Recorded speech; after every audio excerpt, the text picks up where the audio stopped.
Hello, my name is Christine Driscoll. I'm the Associate Director of the Social Entrepreneurship Initiative at INSEAD, which is part of the Rudolph and Valeria Mag International Center for Entrepreneurship. Today, we're lucky enough to have with us INSEAD alumna Anat Bar-Gera from the class of December 1987. Anat and her husband Dov, who's also an INSEAD alum from the same year, are serial entrepreneurs. Welcome, Anat. Hi, Christine. We're very glad to have you here today. Your fourth company was providing WiMAX within Europe. Exactly, emerging markets in Europe.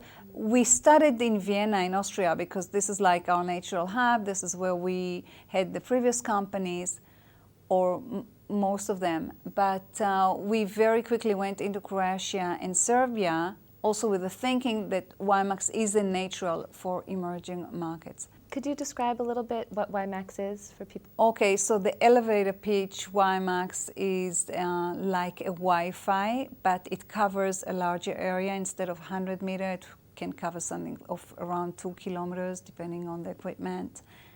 You can deploy a city very fast. We are now working in Africa, so a city like Douala, I take an example, which is a real one. Douala in Cameroon, a city of about officially 2 million inhabitants, actually much more. We were able to cover it within 5 months. It's a record time, but still it's doable. 5 months, we put 45 base stations, and that's it. The city is covered with wireless broadband internet access. So everybody who becomes our subscriber immediately have internet access. And it's a speedy, and it's broadband, it's great quality. WiMAX is very much a good fit for emerging markets because emerging markets suffer from lack of copper in the ground. WiMAX is part of the 4G technology because there is a tendency to assume that the WiMAX will be taken over by LTE very soon.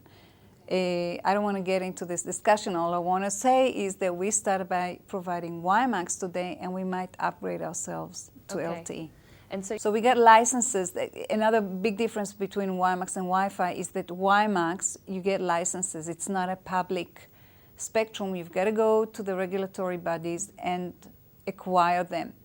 And it's not that everybody can. You go through a certain process of beauty contest, and either you win it or you don't, and you have to pay nice amounts of money for that, and you have to commit that you will be deploying the country.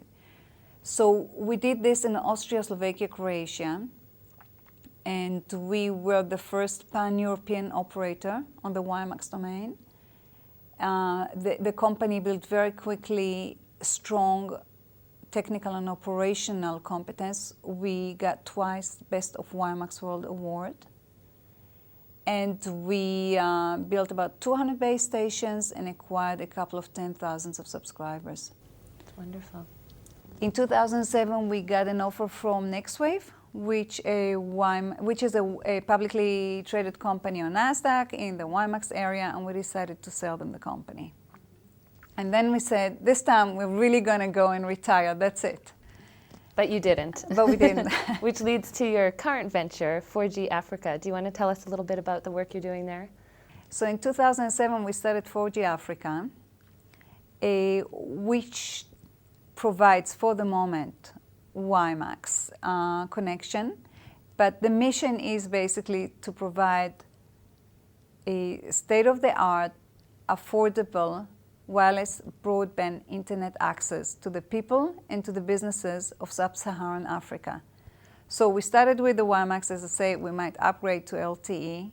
Our first country in which we started the operation is in Cameroon. We got a license there. We covered Douala. And 3 weeks ago, we were able to launch it. We had a good, strong launch there with a lot of presence on TV and newspapers coverage. And we got on the second day, right after the launch, 600 visitors on our website. Wow.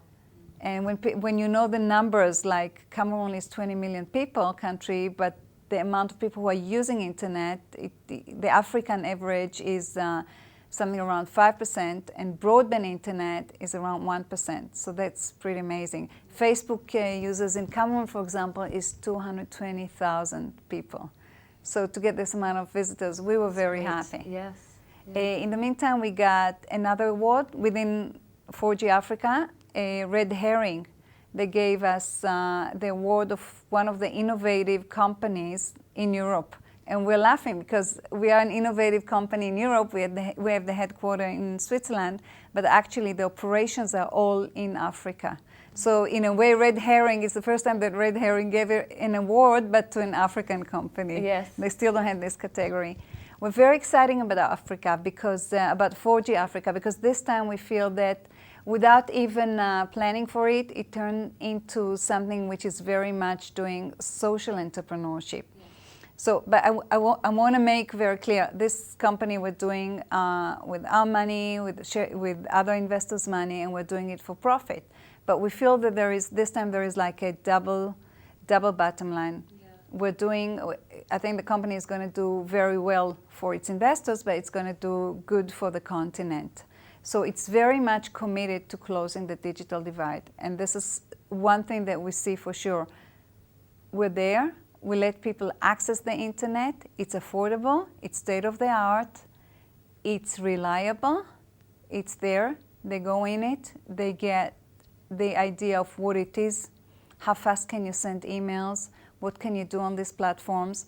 And in the very near future, we hope to be able to demonstrate to people how can they come online and enjoy the content, even produce for themselves situation where they are generating income by doing things on the web. Being from the social entrepreneurship side, I love hearing about businesses that do create positive spillover effects to society, whether that be in the form of a social benefit, as you're talking about bridging the digital divide, or an environmental one. And that's a trend that we're seeing a lot at INSEAD. Thank you for joining us. It's been great talking to you. Thank you very much, Kristen.